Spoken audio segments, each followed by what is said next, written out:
From vibrant coral reefs to amazing shark dives to historic shipwrecks, diving in Egypt really does have it all.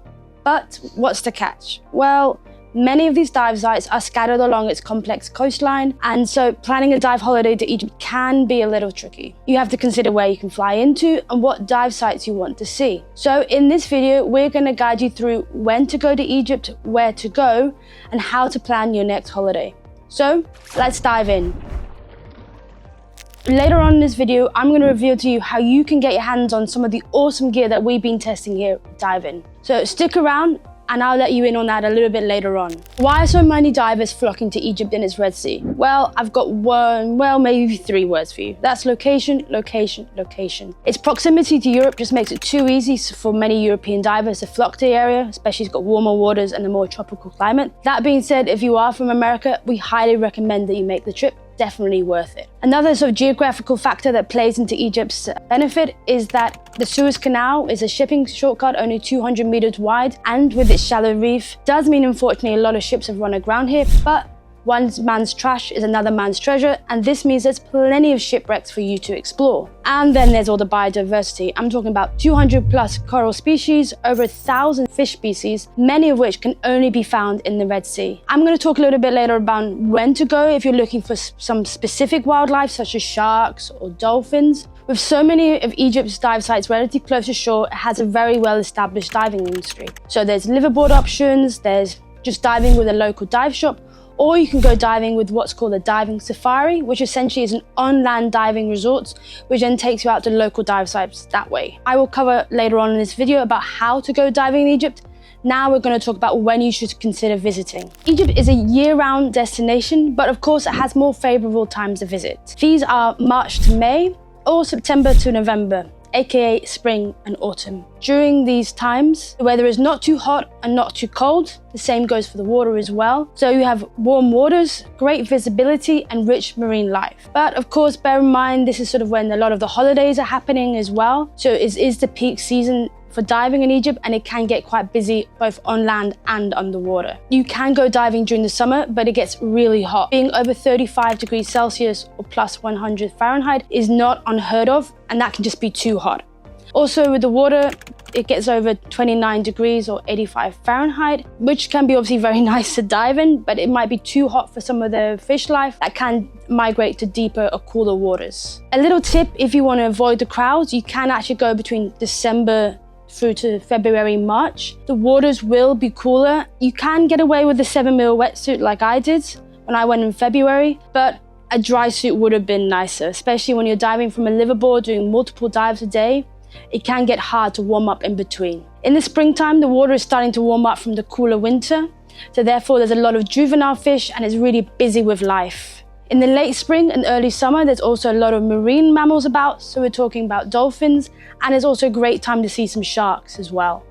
So where should you go diving in Egypt? Well, diving in Egypt is split generally into three regions. We have the North Red Sea, the South Red Sea, and then the Deep South. In the north, especially up by the Suez Canal, like I mentioned earlier, this is a very narrow canal and lots of shallow reefs, which means unfortunately a lot of ships have run aground here. And the most famous shipwreck of the area and of the whole world, to be honest, is the Thistle Gorm wreck. This wreck is a must-do for any serious wreck diver and any diver. It is full of motorcycles, trucks, and plenty of personal artifacts. It is really a sight to behold. Just a word of warning about the Thistle Gorm, it can be reached by a day trip boat, so it can get a little bit busy underwater. If you're really serious about the Thistle Gorm, consider visiting it in the off-peak season. Then moving over to the northeast, we have Ras Mohammed Reef, which also includes Yolanda Reef as well.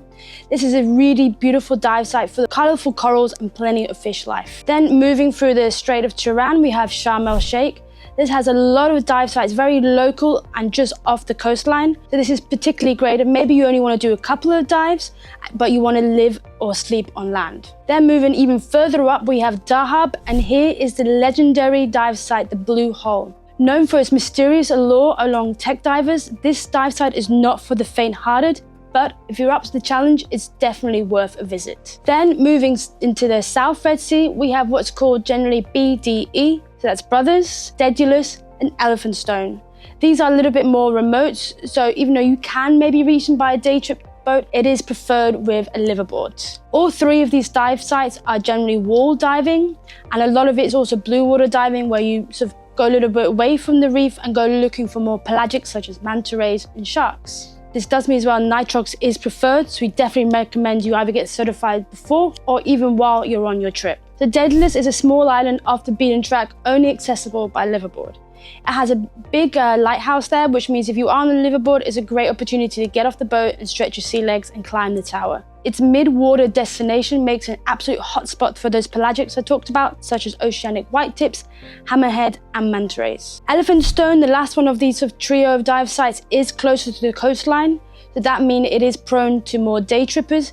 It's also quite shallow as well. It's actually great as well for snorkeling trips. So lastly, we have the Deep South, and these include dive sites such as Rockies or St. John's. These are remote dive sites and you will need a liveaboard to get there. The dive site style here is predominantly pinnacles with many swim-throughs and tunnels. Of course, also if it's more remote and more open water location, currents can be stronger here, and it's definitely recommended you are a little bit more advanced in your diving. Now that you've heard about all the amazing dive sites and regions of Egypt, you're curious, well, how do I dive all these amazing places? So, unlike many other great worldwide destinations for diving, like the Galapagos or Cocos, getting to Egypt is actually relatively stress-free. Flying into Egypt, there's three main airports you need to think about: Hurghada Airport, Marshal Alam, and Sharm el-Sheikh. Whether you're diving with a resort or a liveaboard, for the most part, they will organize a pickup or drop-off, transfer of some kind to or from the boat. So only the really thing that you need to worry about is just flying into Egypt. A little tip here, Egypt is a popular package holiday destination, so there are often direct charter flights. So it's maybe worth checking with your local or national charter holiday companies and seeing if they have a flight that you can hop onto. And if you're lucky, perhaps that just coincides with your next liveaboard trip. So now that you're in Egypt, what are the three main ways that you can go diving there? Well, we've either got day trip boats from local dive shops, an actual diving safari, or a full-on liveaboard. To go on a day trip, you obviously have to go to a local dive shop, whether that be just on the main street.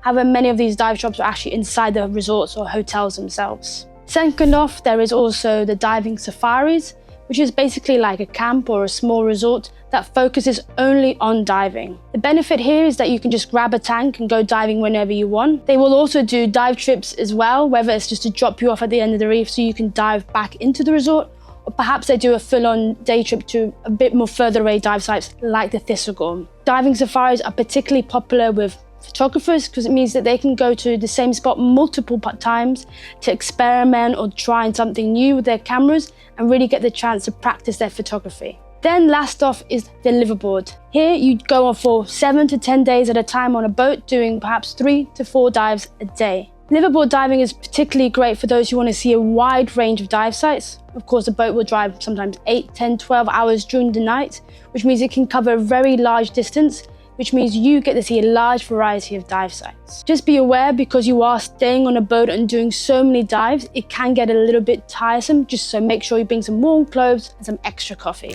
Right, so now at that point in the video where I'm going to tell you how you can get your hands on some of the awesome gear that we've been testing here at DIVEIN. To do that, I'm going to ask you to do 3 easy things. First off, like this video and subscribe to our channel. Second of all, drop us a comment below. Let us know how you would like to go diving in Egypt and why. And thirdly, subscribe to our newsletter. The link is just down in below. It is through the newsletter that we will let you know if you are the winner, so keep an eye out on your inbox. Thanks for joining me on this diving adventure through Egypt and the Red Sea. If you have any questions, just leave them down in the comments below. Hope you get the chance to go diving in Egypt soon, and as always, happy diving.